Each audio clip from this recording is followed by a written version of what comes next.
Hello, Datuk Nicol. How are you? I'm good, Yasan. Good to have you here today. Uh, and I understand right now you are in Colombia, right? Yep, yep. Oh, okay. What are you doing there right now? At the moment, I've been here as my second base. The last 2, 3 years, just at the end of my squash career, I was actually doing some altitude training here in Colombia. And since then, I absolutely love this place. And it's such a great country, great city, and in Bogota, which is at high altitude. So, but no, I love the vibe, I love the energy, and now this is I'm doing some training here, and yeah, and I just want to have two places to be where I have Malaysia and also somewhere else that I can just go and have a nice chill time. Right. How long have you been there already in About Colombia? maybe 3 years now. 3 years. Yeah, but in and out. Like I was traveling a lot, but most predominantly in Malaysia this last few months. Wow. Okay. And then I heard that you are caught up there a little bit in a quarantine now, right? How's the quarantine situation there in Colombia? Yeah, it's pretty much the same in all over the world, and same as Malaysia. It's also extended to May 11th, and basically, everyone has to only go out for like supplies for basic requirements for their groceries, and also if you are sick or ill, then you can get medical assistance. And also, there's a funny thing, like a good thing that they are doing too is like MENA go only goes out to on a certain date, like an odd number of the date, and an even number dates, women will go out. So they're trying to that's how it works here, and just to keep an eye on not too many people going out for like social distancing and whatnot. Oh, that's interesting. Men on separate days and women on separate days, right? They want Yeah, to yeah. make sure there are no people dating or doing things like that during this We're time. trying to minimize as much as possible, but they also added that from now on that you can also exercise outdoors. So certain areas at a certain time from 6 to 10 a.m. you can go out, and there's certain regulations on what you can do or how far you have to distance yourself. So that's at least a good thing that they are implementing as well. Right, right. So, friends, we have here Dato Nicole. Okay, she has, kindly given her some of her time today to be interviewed and to share her journey. Right. So, if you are here, just drop by, say hello to her, so that she knows that you are around. Okay. Yeah. So just to let you know, a few of the friends here who are dropping by to say hello, Muihan, okay, and we Hi. have Tamindra, and then we have Hani, Priscilla, right?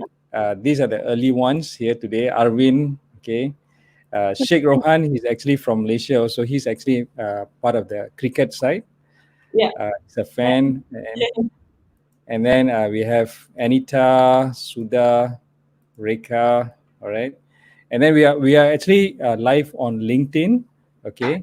And we have friends from Facebook, from YouTube. They are all tuning in today. Great, great. Okay. Nice to So meet from LinkedIn, Faris Manso says hi, Dato. And you. then Warman Subramaniam says good morning. Dr. Wendy Liu says hello, Dato and Vyasa. Okay. So you got Yeah, friends from all over, right? nice little Saturday morning for you guys. And it's Saturday and it's Friday night there over there, right? Today. Yeah. Okay. Thanks for how's it on how's the training schedule there right now? For me, I mean, now that I'm retired, Yeah. I don't have a like the 6 days a week training regime that I used to have, but Okay. I do keep active during this NCO as well. I try to fit in a 4 or 5 times a week still of training, keeping to a program because if I don't do anything, I'll go crazy. It keeps me a bit sane. Like I feel that being active is so important, especially at these times where you just if you're in the house, you feel like everything is closing in. But when you keep active, your mind is fresh, your body is moving. Yeah, that I think that's the best thing for people to start to do more, and because it really helps me, and I'm sure it helps everyone else as well. How long have you been retired already? For almost actually May, like so last May, I end of May I retired, so almost a full year now. So time flies. Okay. So just for everybody's info, Yeah. Datuk Nicol has actually won the world number one ranking. She was for consecutive 108 months, right? And then she went on to hold on to that for a total of 151 months, right? The top 10, yeah. Top 10, yeah, the top 10 in for 151 months. Yeah. And she held that record. She actually broke the world record for both the men and women Yeah. for that. And she in Wikipedia, she's also known as the world's greatest woman squash player. All right. So we are all very proud of you, and we are glad that you're around here today. So today, of course, we want to hear your journey. Yeah. Okay, so how did you actually get, into squash? How young did you start squash, and how did you actually pick your way up to become the world champion? I started when I was 5 years old. My two older sisters, they started playing squash first, and because Okay. I was a bit younger, I couldn't really start the game. But I followed them to the squash courts, and I watched them play, and I was so excited to get on court. So I really tried my best to convince my dad to hopefully get a smaller racket for me. So he did.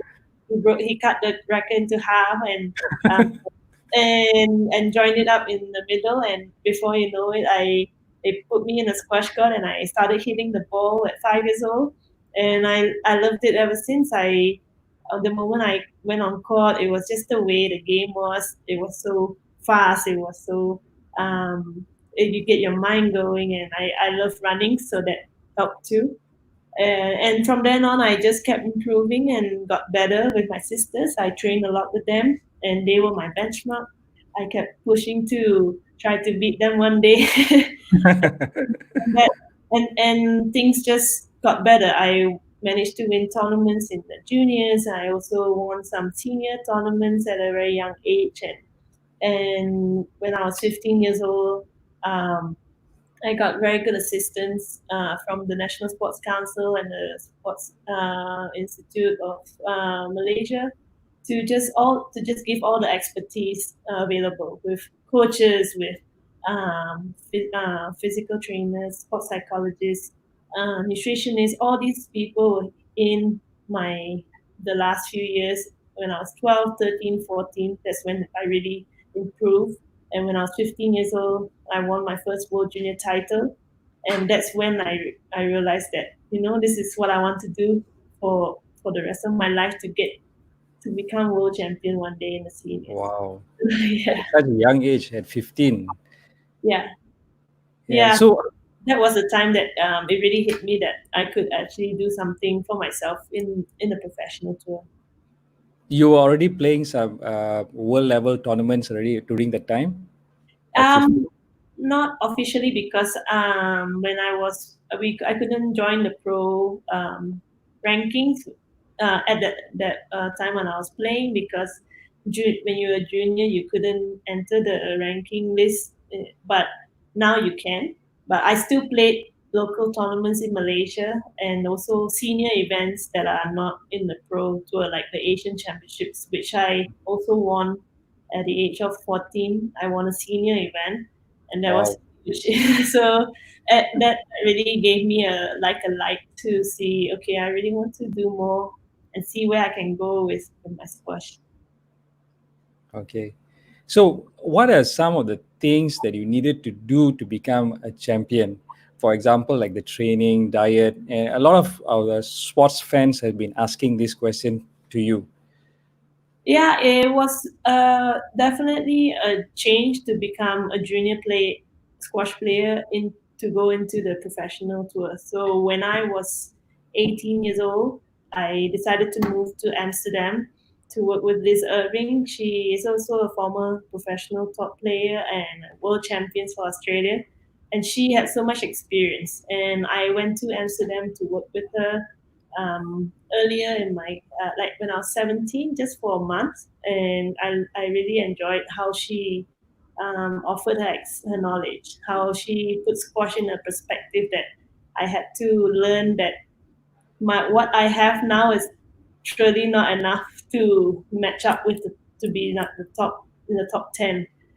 So she told me that if you really want to commit yourself, you have to put your full effort in planning to change things. So making changes with my technique, tactics, my movement, strength, build strength, mental capacity, like and all these things I had to do and change. And it was very overwhelming at the time, but she made the right plans to show me that if you stick to it, you will get there at the end of the day. So it's not going to happen overnight. So be patient and stick to the program of what I'm going to offer. So I was like, okay, I didn't miss a training day. I worked hard twice a day, 6 days a week. It was physical, it was mental, it was also emotionally very draining because it's demotivating when you know all these things and suddenly she breaks everything down to zero again, you know. So, so that, Yeah, but at the same time, she gave that assurance that if you do this, you will get there. So I just trusted her and I worked really hard. And in like 4 years, 3 4 years, I saw improvements. I saw what she was giving me. I saw the difference that it took, and I got to win my first world title when I was 22, and I got to world number one like at that time as well. So I knew this was all working, but then so that was really like a wow moment that I achieved what I wanted when I was working with her. wow, Hmm. you really wow.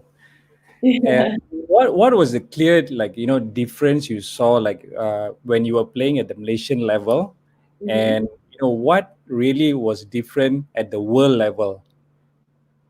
It was just the experience. I think in Malaysia we had all the knowledge of like the physical aspect, like training programs. I still had a lot of assistance, sports science assistance from Malaysia coming through, but I think for squash knowledge, I needed to also go out of Malaysia to gain that.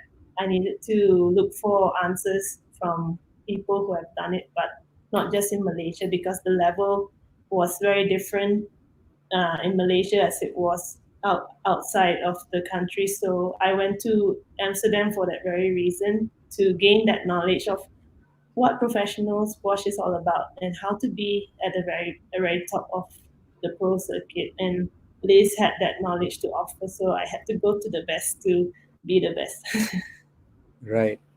And in terms of like mental preparations, right, a lot of people have actually shared that it's a lot more mental than physical. Is that right? Yeah, my coach always says it's 80% mental and 20% physical out there. When you're at the top, everyone is the same level. It's who is stronger mentally and ready to and prepared to take on the challenge, the pressure, those situations where you're down and out. But how do you sustain that mental focus to keep to the task at hand? How do you keep to your game plan? And that's where when I got to world number one and world champion, I I really didn't understand what it was. I had no idea. Nobody tells you how it feels like or what to do. So obviously I didn't handle it very well. I lost a lot of my tournaments in the first part of my world being world number one. But all those experiences taught me that I needed to take it on to the next level. I had to be serious in what I'm going to take on as being coming to be world number one and world champion. So I had to form my team. I had to be so solid with my preparation. So all the training that Liz has given me, I have to also step it up, or I have to work even harder. And that was the obvious reason. I learned not that being world number one and world champion, you don't stay in one place. You have to work even harder to gain that position again and to win that title again. And I got my mental train sports psychologist that was really good.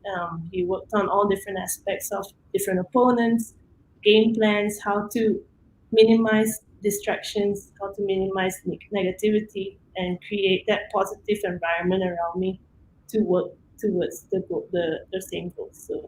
So that's how I and keep refining myself, improving the small details to just be on top, and that's how I could just keep going and pushing myself, working harder every day.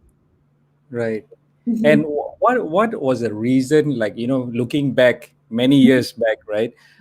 When you first became the world champion, and then you mentioned that, you had a dip after that, right? What happened during the time, and how did you overcome that?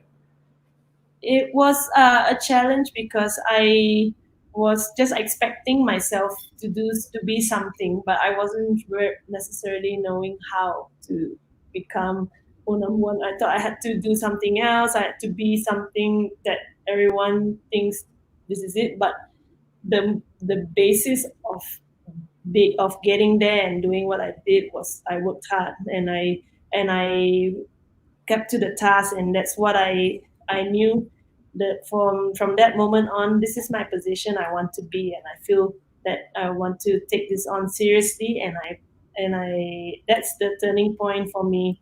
Um, being at that low, you find solutions, and Mm, I with this solution with my coach, we found a way to know, like, we create another, we had to readjust the goals for what's to come. So every year we have different goals, and we adjust according to that year. So I just had to adjust my goals and train harder and put better better emphasis on what areas I needed to work on, what things I needed to strengthen. How do right. I mentally go into these tournaments knowing that the pressure is not fully on me. I have to let go of that, but go in there with a clear goal and focus to and game plan to beat my opponents. Right. Okay, I'm going to ask you a very very elementary question. Okay, the importance of a coach. Yeah. You are already a world champion, and this was during your streak, of a long streak of being a world champion, right? And you already knew how to play. You have already known a lot of opponents. Why did you need to still have a coach? Well, the that's a good question. The important part of my whole journey was that a coach actually can identify the weaknesses or the points that are missing when I'm going on to create to gain consistency in my results. So that's if I did it on my own, I wouldn't pick up on those small details. But she, with her experience, she can see it almost immediately when I'm lacking of something, when an opponent is changing their game, and then they are enforcing a new tactic that I have to, but I wasn't fully aware at the time. So a coach really is your peripheral vision or another set of eyes to really pick out those things. And not every coach are that that precise too. But for me, I knew she was so experienced to identify these areas, and also my team. Like I couldn't do it all on my own. I needed different people to come in to work on my physical aspect. What areas is lacking? I needed to improve. I had to have my mental my sports psychologist to see where did I break down, how do I overcome those moments where I let my opponent get into my head. How do you change that around? So all these small things are not are big things when it comes to crucial situations, and that's Yeah, what I needed to sustain myself at the very top of my game. right. Okay. I am going to ask, just shout out to a few people here who have actually dropped in to say hello before we go into the next question, right? From LinkedIn, we have, let me just see very quickly, Faris, Warman, Dr. Wendy Liu, Malal Willi, Shazwan Arif, Sherman Lam, Yunus, and then we have Hazia, Anil Nair, Shazwani, Mahindran, Tani Keswaran, IR, Ahmad Baharudin, Kogila, and then we have Siva Lachumi, and then we have Devendran and Shobana Rao Lachumi and Sivanesan. Okay. So Sivanesan mentioned that when you are at the low, you find solutions. That's very nice. He shared your comment that you made earlier. Okay, from Facebook, we have Radhika, Shamila, Albert, Yasoda, Chan, Yap, Niren, Edward, Palani, Sivanis. Yeah. Yeah, you have a lot of people. I think you can see some of them, right? Yeah, yeah. On the right, right? So, are you a cricket? Are you a cricket player? You? Yes. Sir. Me, yeah, yeah, yeah, yeah, yeah, yeah. I am a cricket watcher. I'm not Wow. a cricket player. I Oh, play some games, but I'm not like this in this kind of competitive level, like anywhere near as you lah. but you I play. You like sport. You like cricket. So that's good. Yeah, I used to play tennis for a while, competitively, but at the university level, Okay. at school level, yeah. And then after that, sort of retired and say bye bye. As long as you Okay, sport and you keep active, that's good. that's my brief sports journey for you. Okay, so one of the things that a lot of sports people have, especially at the high level, is when they start winning for a long time, and then you are number one this year, you're number one next year, and then you are number one the following year. There are some sports people who had their burnout, even though they were doing well. Did you have that, and how did you overcome that part of it? I was not very clear of what was happening in that whole time that I was at world number one. I was just very focused on what my task was the next year, and my goal for that next year is to put that program together, build up for each tournament, use the tournaments to be at my very best for the peaking tournament. So that was purely my focus every year, and but it was I never fully could understand what I was doing until I retired.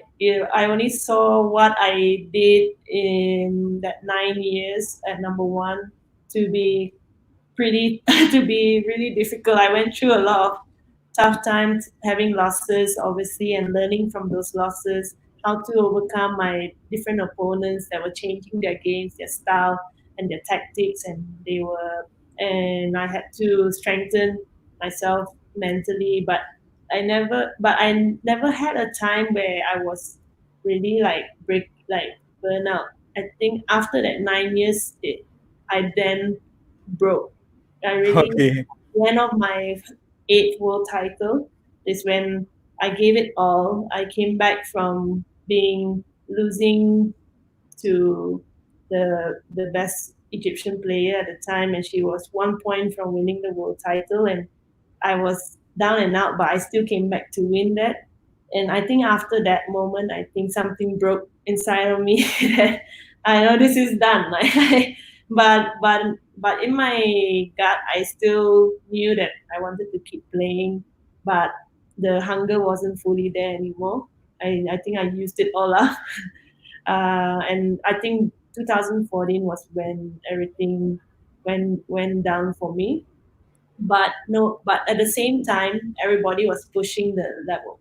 The game was getting stronger. Players were all fighting to get to that number one position, and they were all very young. They were younger, and I was also getting older. So all these factors came into play, but but I really I did was I should be very proud of. Oh yeah, we are all so proud of you. Because of you, we have mates. Thank And it's not 1 year; it's many years consecutively. yeah. You put us in the world map for sure. Thank you. And it was a lot of, but what really kept me at the top was strengthening my mental strength. My mental strength was one of my strong tools, and I really banked on that to work harder on it, make sure nothing breaks me. I was just fully ready for any challenges that come in because everyone was out to get me. So talking about mental strength, right? What is mental strength? And like today, a lot of companies are actually going down. So Yeah. maybe you can share a little bit about what is mental strength. What do you need to do to have good mental strength? It's really training. It's like you do certain practices. So talking to yourself or having conversations in your mind, positive reinforcements, things that we don't actually we take things for granted because we sometimes criticize ourselves, and those are all negativity that we allow ourselves to take. But how do you recognize those things and turn it around positively for your use? So if you keep practicing those things, like a word, let's say if you feel like down and out, but then think about something that will turn it around and say, hey, I feel like this, but I know it will only get better. So it's like a daily practice, and you have to do that as a training. I also did a lot of visualization. So visualizing myself winning tournament, winning matches, winning every point, like a perfect game. And then when I did that since I was 12 years old. I was doing Wow. visualization since then. I had all the and that's all practice. And I did that maybe 2 weeks before a competition, so that your mind is also ready for those tournaments, because your mind is a muscle. So you need, the more you practice, all these small things, these essential tools that helps us in our daily lives, also makes a difference. And breathing, I think, mental strength is also how we can take those moments to just breathe and be present, because sometimes it takes over. So I think these factors are what helped me in my in people's way of learning how to do, to train mentally in their mind. Visualization is very important to see what they can get. If you don't see it, you can't go there. So that's something I always think they should have a visual of what they truly want, and who knows, that's where you can go, and you have to work towards it. Mm. And I particularly noted that when you said visualizing, right, and then you said, you visualize winning the tournament, and then you visualize every single point Yeah. and all. Would you Man, be able to, yeah, would you be able to share a little bit more about that? Because I think that was really something very interesting for all of us to hear, because a lot of people in the country are going through difficult times. yeah. So, like, what can we do during this time?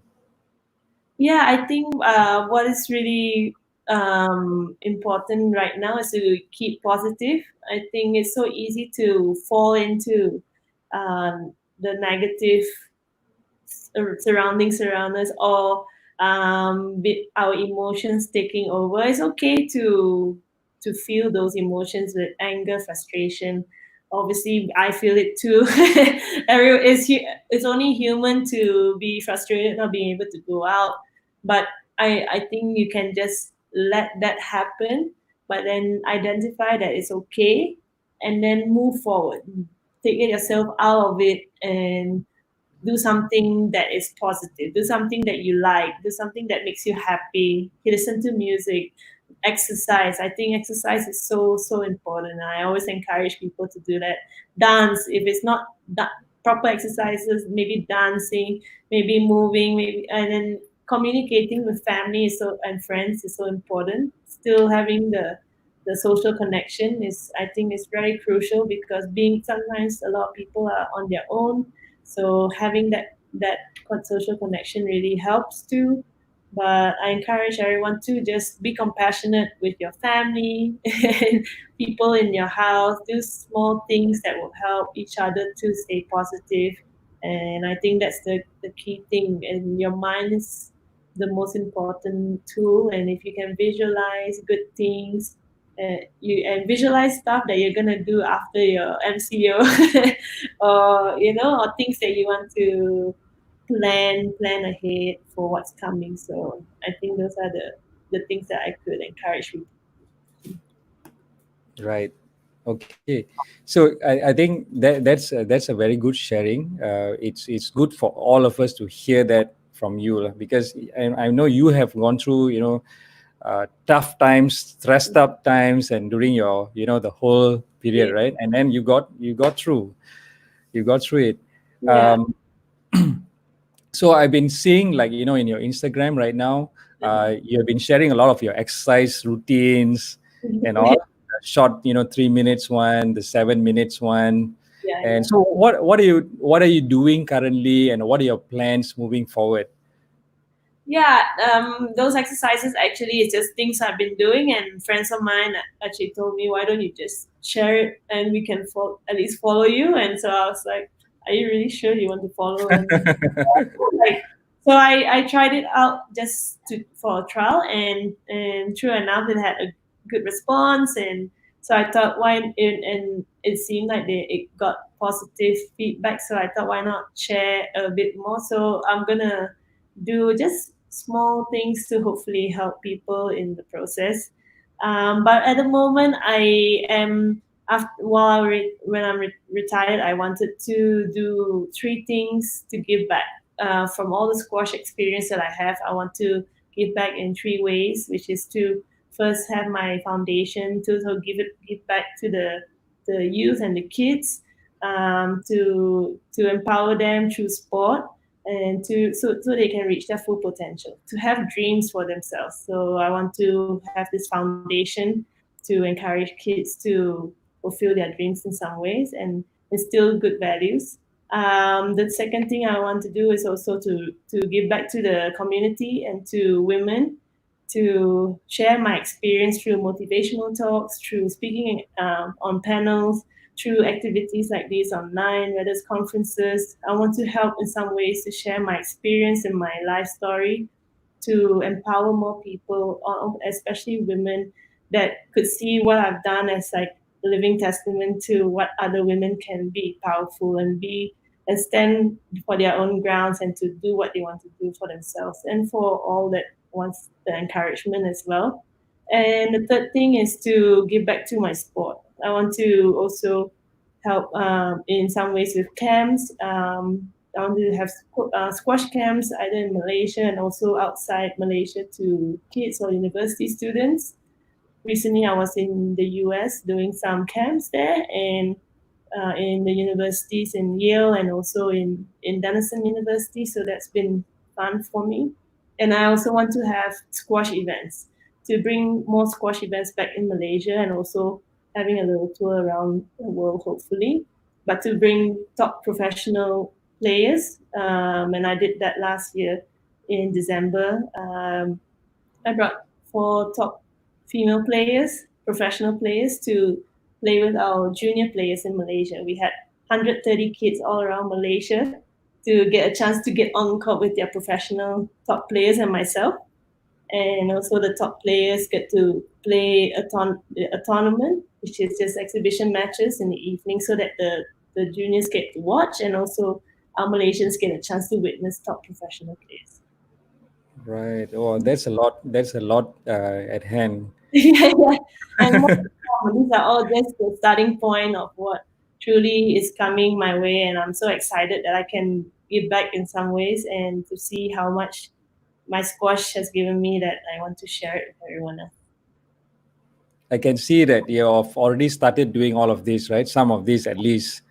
Yeah. Uh, and maybe for the benefit of everybody, would you be able to share what you're doing in Colombia right now?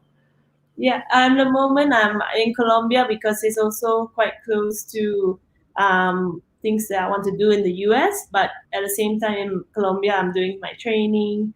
helping out with the squash here too. But I'm also having a good base to enjoy, my retired life in a nice, gorgeous country. So, and with lovely people, great food, and a great atmosphere. And also, I also want to help in some ways with their squash in the best I can. I'm from there. I'm from here. I was going to go to Malaysia a little sooner, but with all this happening with the COVID-19, we'll just prolong it. But I got a lot of things that I need to do when I go back to Malaysia in the second half of the year. Second back and the second half, right? Yeah, yeah. Okay, Definitely, so the flights can. We are able to be open to travel with convenience. so you're stuck there for a while right now in Colombia. Yeah, but it's been great. I'm doing a lot of things online. My on With my work here through conferences, and so a lot. I'm still doing a lot of things from here as well. Okay, so just to share with you, there are definitely some women's based organizations here who Yeah. would love to hear you. I will, just shout it out to you if you're open to that. So with that, I just like for whoever wants to say bye to Nicole, I think she's got limited time today. But if you want to say bye, hello to them, to her before we end the show, please feel free to do so. Datuk Nicole, do you want to share anything before we finish today, the show? Yeah, no, I just say thanks so much for all your messages on the chats, and I really appreciate your joining us in this session. Thanks so much for having me. I hope everyone is staying safe and keeping positive and making sure that you stay compassionate with each other and look out for one another. All right. So with that, we will just say bye bye. And then Bye. some of them have says gracias, Dato Nicole. Gracias. Yes, gracias. And I hope to see you again, meet you again, at least online for the time being. Yeah. Bye bye, and have a good stay in Colombia. Yeah, thank you. Take care and thanks for having me. Just stay online for a few minutes, yeah. Sure.